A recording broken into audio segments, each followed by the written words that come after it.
वित्त मंत्री ने बजट पेश करते हुए इनकम टैक्स में 5 बड़े बदलावों का ऐलान किया है। चलिए आसान तरीके से समझ लेते हैं कि क्या-क्या चीजें टैक्स सिस्टम में बदल गई हैं। 7 लाख तक की कमाई पर जीरो टैक्स। नए टैक्स सिस्टम में अब 7 लाख तक की टैक्सेबल इनकम पर कोई टैक्स नहीं लगेगा। पहले 5 लाख तक की आय पर मिलती थी ये टैक्स की छूट। मिडिल क्लास को राहत देते हुए टैक्स स्लैब में बदलाव। नए टैक्स सिस्टम के टैक्स स्लैब में 3 लाख तक की आय पर कोई टैक्स नहीं लगेगा। पहले के 6 की जगह अब सिर्फ 5 टैक्स स्लैब होंगे। अब नए टैक्स सिस्टम में भी मिलेगा स्टैंडर्ड डिडक्शन का फायदा। नए टैक्स सिस्टम में 15.5 लाख या उससे ज्यादा की कमाई पर 52,500 रुपए का स्टैंडर्ड डिडक्शन मिलेगा।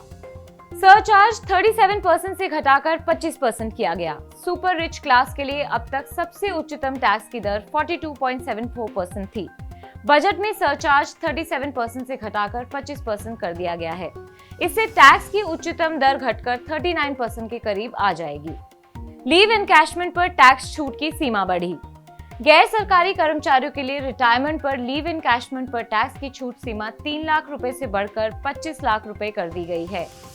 तो ये तो थे इनकम टैक्स में हुए 5 बड़े बदलाव। अगर आप ये भी समझना चाहते हैं कि आपके लिए कौन सा टैक्स स्ट्रक्चर बेहतर है, तो BQ प्राइम हिंदी को सब्सक्राइब करें और हमारे सोशल मीडिया हैंडल्स को जरूर फॉलो करें।